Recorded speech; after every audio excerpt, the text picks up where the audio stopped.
Today I'm talking with Daniela Cavalletti from Cavalletti Communications out of Sydney, Australia. And Daniela is an accomplished copywriter, editor who heads the international tribe of wordsmith at Cavalletti Communications, as I said. And she's looking for attention seekers, content for attention seekers. So it's going to be a great episode when she starts like that. So it really is, and we go into sort of details of what you need to be able to develop an authentic audience, how to communicate gooder, better with your audience by taking a few steps back and saying, this is what we really need to do, this is the strategy that we're going to do, and this is how we're going to implement it. So take a listen. She's got some excellent ideas on how to improve communication for business, but also just for fun. So we'll be speaking with Daniela in a moment, so let's get started. Overwhelmed with online or just wanting to learn more about how you can build a successful business amidst all of the self-appointed gurus, big buzzwords and empty promises? The Breaking Digital podcast by Doyle Bueller tells you exactly what smart entrepreneurs need to know to escape the clutter, get clear of the confusion, and pass the bullshit of building and growing a successful business online. It's about digital leadership and delivering the best value for your business online to your audience. Now, here's your host and author of the book on digital leadership and online marketing, The Digital Delusion, Doyle Bueller. Hello and welcome back. Let's get started. Today I'm speaking with Daniela Cavalletti from Cavalletti Communications out of Sydney. Welcome, Daniela. How are you today? Not too bad. Thank you very much, Doyle. Thanks for having me. Yeah, very, very, it's a pleasure to have you here because you're the communications person and I've been sort of dying to get someone talking about communications. Can you maybe give me a quiz at the end to let me know how I did or? Sure thing. But I think you're going to be doing all right, having followed you for a little while and knowing what you do. Oh, okay, cool. And what do you call yourself? A content for, what is it, attention seekers? Oh, that's our strap line. Yes, content for attention seekers. A bit tongue-in-cheek, I think. I love it. Oh, thank you very much. It was just a bit, that's great. It's like, not sure, maybe it's too full on. But I think it gets the conversation going. There's different ways of, getting attention. And this is really what we're all about, the right way. And there's a number of ways, but you need to stand out. That's the bottom line. Yeah, no, for sure. So who is or what is Cavalletti Communications? What do you guys do? Oh, look, we basically, in a nutshell, we work with any written word in a business for business-to-business communication. So that's all your marketing stuff, be your website, your brochures, business writing, like tenders, like annual reports, and also business books. And so I know you're an author yourself. So we help people like yourself, publish their books. Okay, and so is that because I'm looking for attention or I just want to do a better job? I like how you go. I'm coming back to the strap line. I like that. Look, the thing is, it's a very crowded market out there, as we know. And, and now with the power of the internet, with digital communication, there is so much out there and not all of it is necessarily good. So it's really hard to be heard. So, we basically give our clients a number of avenues to stand out from the crowd, to get that attention and that well-deserved attention, though, not just because they're shouting the loudest, but they actually have something really valuable to offer.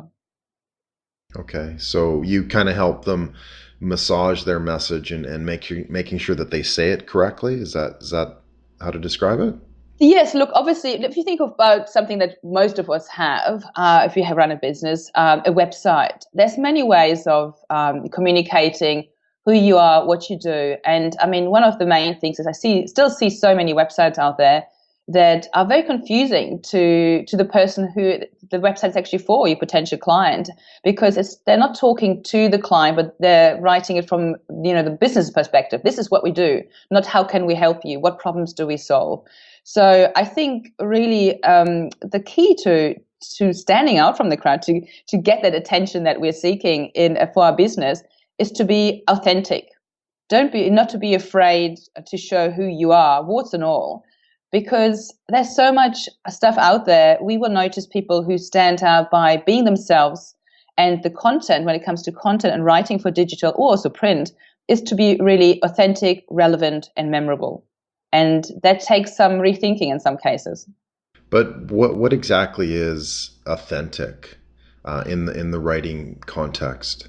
It is about what you say and how you say it, to put it really kind of it's in a simple term. Look, looking at you, looking at me, looking at a lot of small business owners, there's lots of copywriters out there. There's lots of people out there who do what you do, but you do it in a specific way. On the surface of it, I'm a copywriter, or we've got a copywriting business, but we take it so much further. And we have a certain personality, how we talk to our clients, how involved we get, what our knowledge is, and also, sometimes where we fell over, what didn't work. So I think it is really important in this market to say, this is who I am, and define that, because it's good business as well, because you don't get people approaching you where you're not a good fit. So it's about the communication style as well, the language that we use. You have a very strong visual image, but also the words you use on your website. That's you. I will never mistake you for somebody else. It's your business, and you're being very authentic about things. So really, it's kind of about creating that story behind you, that's that supporting story type thing. Or? Yeah, good writing is all about storytelling, and I think we really, when we come from a place of passion and real emotion, for what we do, then we're being authentic. To put another way, it's just really to not to be afraid to show your personality and how you're different.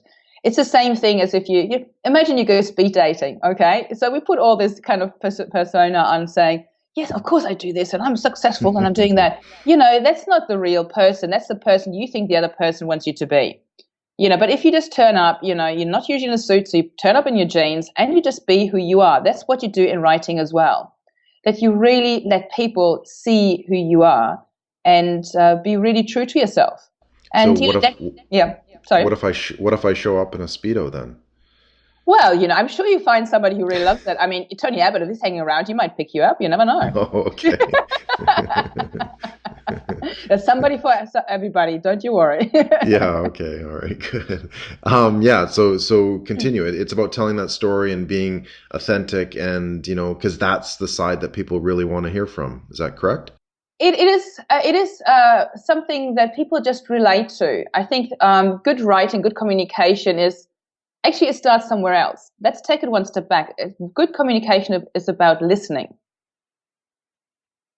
Because if you have to first listen to who you want your communication to read and to inspire and to engage with, who are they? So a lot of people are missing out that step. They write about the business in this case, be it in a brochure, a website, or even in a LinkedIn profile, but they don't think about who's going to read it. Why are we creating all this content? In order to connect with potential clients or suppliers or whatever it might be. And the first step is to listen. What do these people need? What do they want? What makes them, stay up at night? What do they worry about? What gets them excited? And that's really the starting point. And I don't think, it's a fine line between telling a story and creating a story, because I think the best writing and the best communication, therefore, ensues if you're being real, being authentic, and don't create a story, but just tell your story. Be truthful.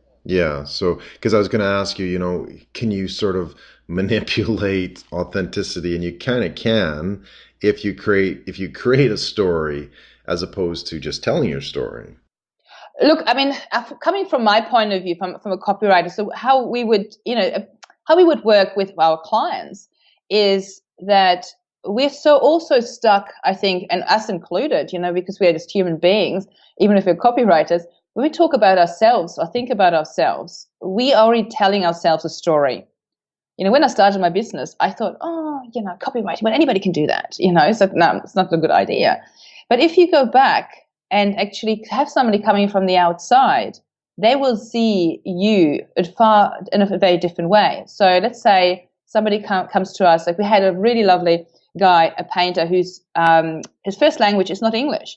And, he knows his stuff inside out. He's got glowing testimonials, but he wasn't able to really tell us what his point of difference is. So we sat down with him and we just got him talking about why he started painting. And this whole story emerged, which is now on his website, his passion for what he does, the accuracy, his background, and his website gets so many more hits now because there's a real person behind it, not just another painter. But they want to connect with him and they love what they hear from him, so they want to do business with him. Because at the end of the day, we do business with people, one-on-one, people that we like and that we trust and that we can relate to. Yeah, no, that makes sense. And we have to sort of build those communication strategies as well as we connect with our audience and obviously the people around us. Being in the industry for quite some time, have Yes. without saying how old you are, I'm not shy about you've obviously seen some changes from sort of the regular copywriting to more digital. Yes. How has it changed, or has it changed? Is it the same, just a different medium?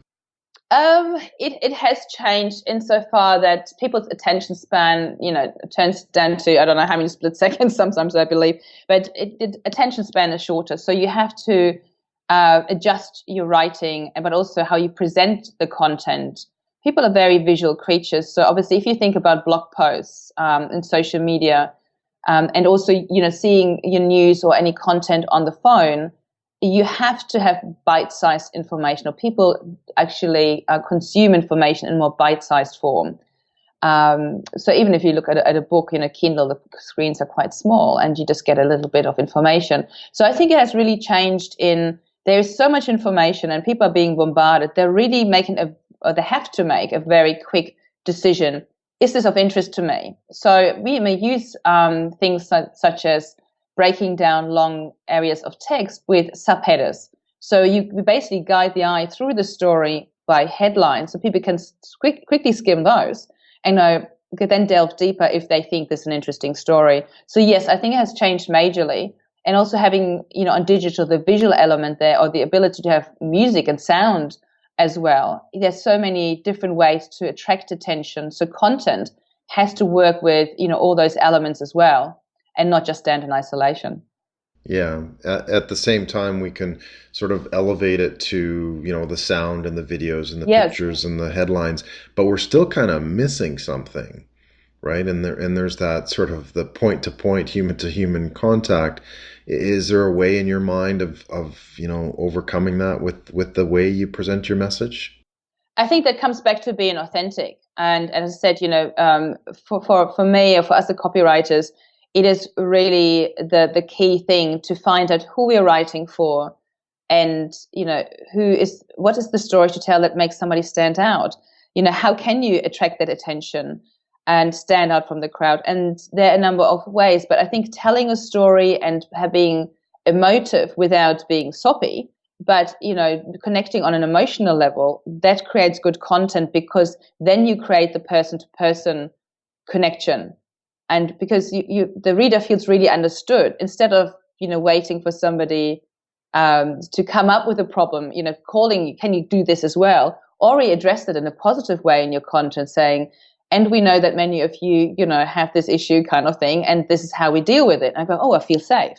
So I think in the writing style, and also in the time as a copywriter, but also as the business that needs content developed, the time that you're willing to invest in understanding the business and the vision and the passion of a particular business and the clients as well, therein really lies the trick and really the art in creating good content that will be read but also be actioned on.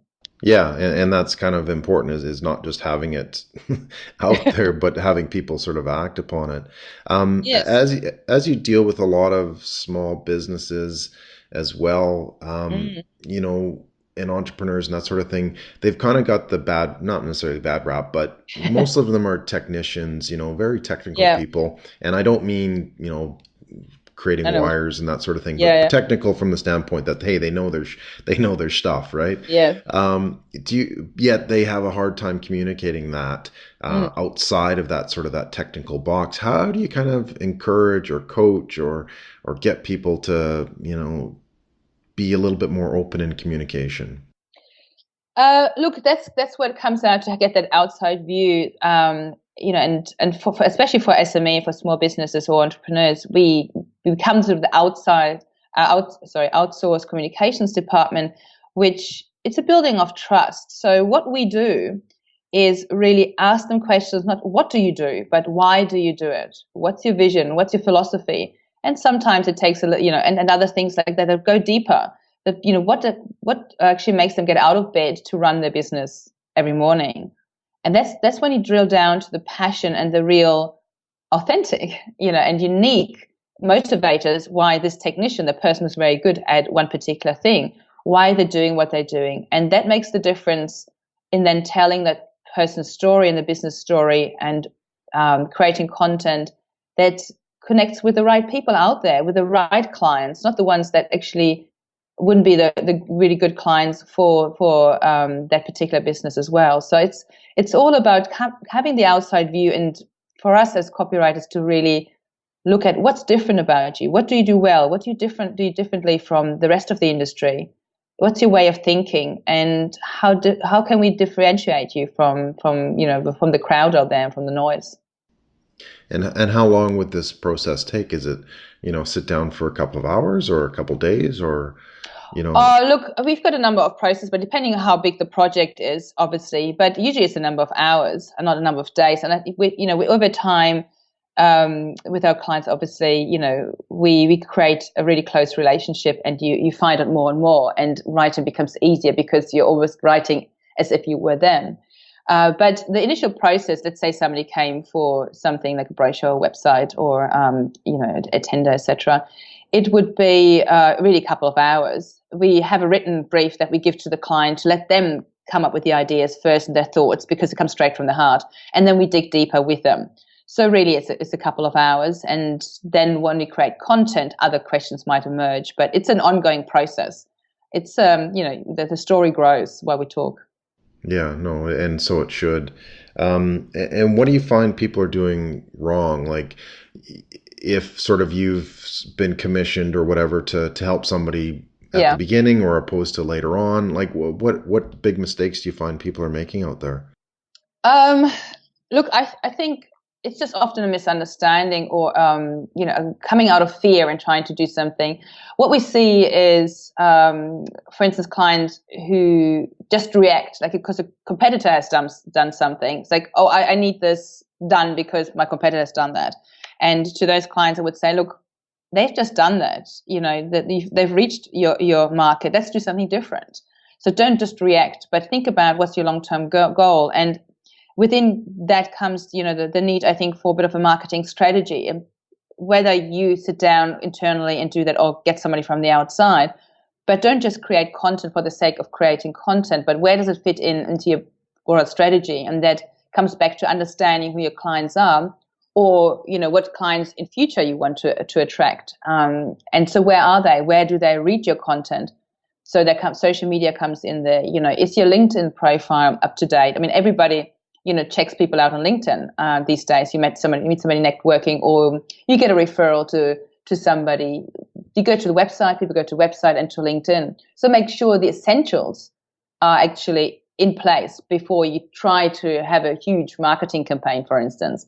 Those are sort of the things we see, not having a plan, being reactive, and just not looking at the finer detail. That's when it's complete, nobody will notice. But if it's something, wrong, like somebody having a photo with wearing sunglasses, or the photo from the last fishing trip, on LinkedIn, that's not professional. And it's a small thing that people will notice. But if it's a normal photo, nobody will think about it.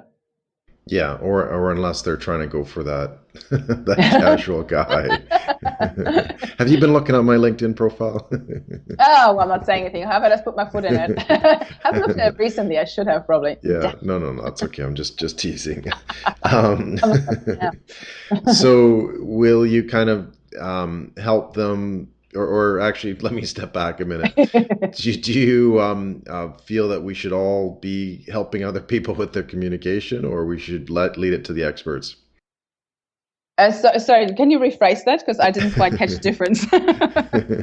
Should we be leaving communication to you, the professionals, or should we be trying to do it ourselves? Look, I think it's a matter really of time, budget, and skills. To be completely honest, I think there's some great writers out there, and people able to write great content for their own business, or they've got a great team member you can help with that. And also there might be, in a smaller business, there might not be the budget there. Having said that, I do believe that somebody looking at your business or at any communication that an individual produces, it has a value because we would see it from the outside with different eyes. We will ask questions that you might not have thought of. And so there definitely is a value in there. And one of the things, obviously, when it comes to budget and price point, most small businesses think, outsourcing it's very expensive. But it doesn't have to be, because often we can help clients and setting them up in the right direction, letting them do a lot of the work, but giving them the structure, and they just get, the source material for us, and we then help polish the content rather than starting from scratch and interviewing and all that kind of stuff. So I think there's always a way that is the most useful at that time and for that medium, for the client or for that personal business where they are. But, we have to face reality. Sometimes it's just there's either no budget or it's no time. Some people would be great at writing, just haven't got the time, because they're a solo entrepreneur or they have a small team. So their time is better spent at growing their business rather than trying to write, which is not their core strength. So then outsourcing, I think, is a great idea. But do you think people overestimate their skill at being a great communicator, myself included? I'm not talking about you. Okay, let's keep it out there. But yes, to be blunt, yes. It's on both sides. I had some great people who wrote really great content, especially when it's a longer piece like a book, and they thought they were absolutely rubbish at it. And, I just thought, this is brilliant. You are a very good writer. On the other hand, people think because they know their business so well, their writing is good, and it might be technically correct, but actually we've got this one client and she says, look, I've written this website and I know it's rubbish. I was like, okay, so it's not that bad. But she knows that she's just too much in her head and too much in the technical side. It's an IT product as well. And I don't understand a word on that page, but the information is there in that sense that it's all technically well, but not for the person she wants to reach. So she had that insight, but many people just think if I put loads of facts in there, that's enough. But no, it's actually creating that flow and leading people in their language, and jargon here is your enemy. Lead them through the story and to the outcome and to the understanding of what your business is about and how it can help you. Yeah, no, that's some good advice. And what about scary stories from the other side to say, oh my God, I can't believe you wrote this?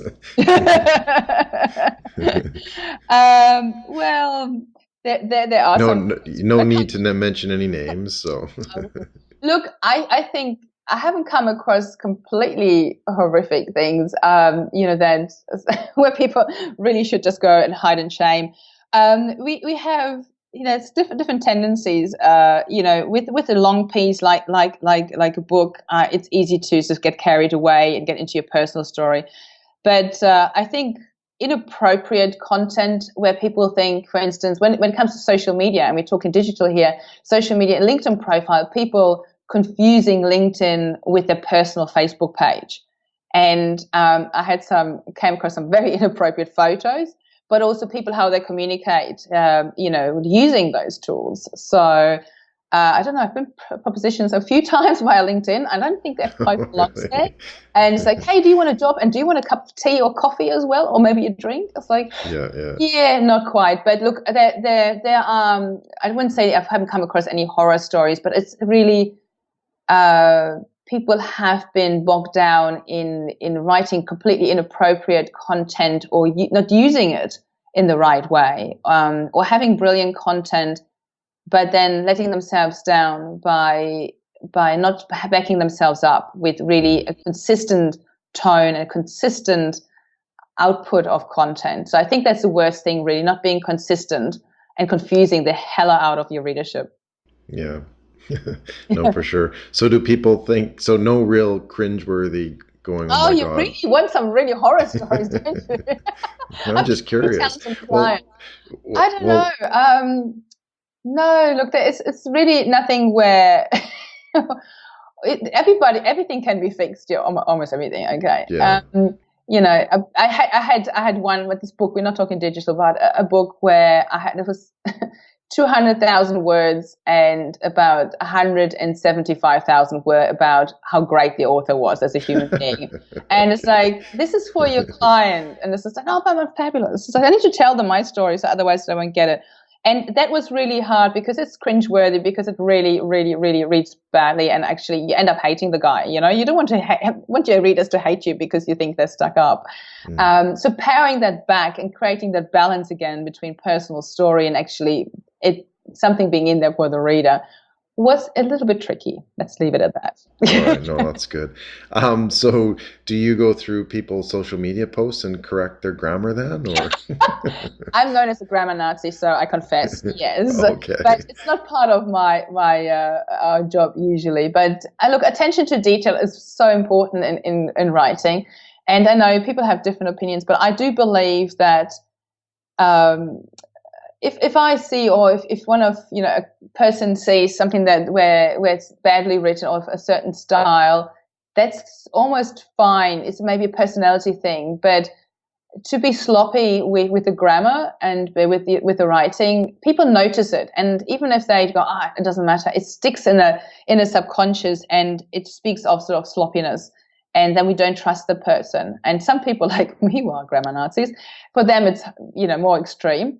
But also I cringe. I mean, look, I've sent out blog posts with, like headlines from social media with a typo, and I nearly died inside for days just because, it's not a good look. But it's not. Let's remember that as well. So, it just shit happens, as they say. Yeah, no kidding. Even from the best. Oh, thank you very much there, but for complimenting in there.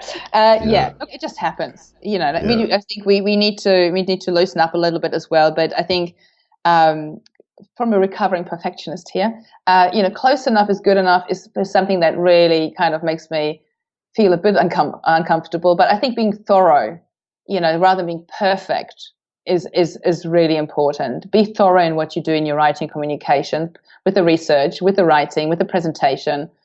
But if you're trying to be perfect, that piece will never go out. It will be sitting in your inbox, in your Word document or wherever on your computer forever, and that's defeating the purpose. Perfect doesn't exist. No, especially for communication. The life changes every 5 seconds. Every moment. So that's anti-communication if you're not actually putting it out. Yes, it doesn't quite work, does it? Cool. So excellent. Well, just sort of trying to wrap up here. What can businesses, small SMEs, SMBs, whatever, entrepreneurs do to sort of elevate their communication from your perspective? What would you sort of tell us, your top 3 things are to making sure that we're able to communicate that much better? Look, I think really understanding why and who for you are writing. I think that's the starting point, definitely. Really understand your customers, your clients, your potential clients, and even send out a survey, perhaps. What are the things that really interest them, worry them, and how you're different in how you address those problems for them. So I think that's really important. So you don't just write anything. So have the focus of who you're writing for and really understand who your readership is. Then also, I think it's really important that we write consistently. So that means in how you write, your tone, your style. So, and also it has to be, again, authentic in the sense that if I'm having a face-to-face conversation with you and I read your website and other written content, digital content, does that match? So you have to be consistent in that writing style, the communication style. So otherwise you confuse people. The other thing is, which is specific, I think, to digital, is that a lot of people are good at creating content, putting out blog posts, putting out on the website or on social media, but then they never actually use it as a tool to engage. And the beautiful thing about social media and blogging is that people love to comment. They love to put in their ideas and their feedback. And many people that I come across do not use that tool and actually start and continue that conversation. So I would urge everybody who does blog, who uses social media, they're not to shy away from actually creating that conversation you actually were after in the first place. And even also, negative comments. They're very uncomfortable to read, but I think they're such a great opportunity to really shine and let people know what you stand for, your values. If you, mess up, fess up. That's my philosophy. If you stuff up, fess up, and just say, yes, we made a mistake here. how can we make it better? I think those are, 3 important things in digital. Okay. Yeah, no, I like the last one, accept the responsibility that, look, not everybody's going to be okay with what you do for whatever reason, right? But it's more, if you leave it, then it can fester, then it can, people aren't sure what to take it or how to take it, that sort of thing. So, yeah.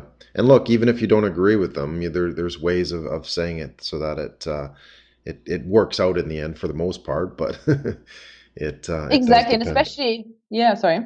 No, go ahead. Yeah. Yeah, especially, if you have selling a product using something like Facebook groups and you have the consumer, complaining of something, we've all seen it, the often very justified rants about, like a telecommunication provider not working or something. And that can happen with small business as well. A dissatisfied client. And, and that's fine. Things can go wrong. And then sometimes even people, if they're not really in the right, it's still a good way, an opportunity to handle people in a caring way and show what you stand for and not actually get dragged down into an argument, because you will not be able to win it. It doesn't matter if you're in the right or not, because it's out there and, people like this kind of fodder. So just step back and say, how can we solve it? Excellent advice. All right, cool. Well, thanks, Daniela. I really appreciate your time. I've been speaking with Daniela Cavalletti from Cavalletti Communications out of Sydney, Australia.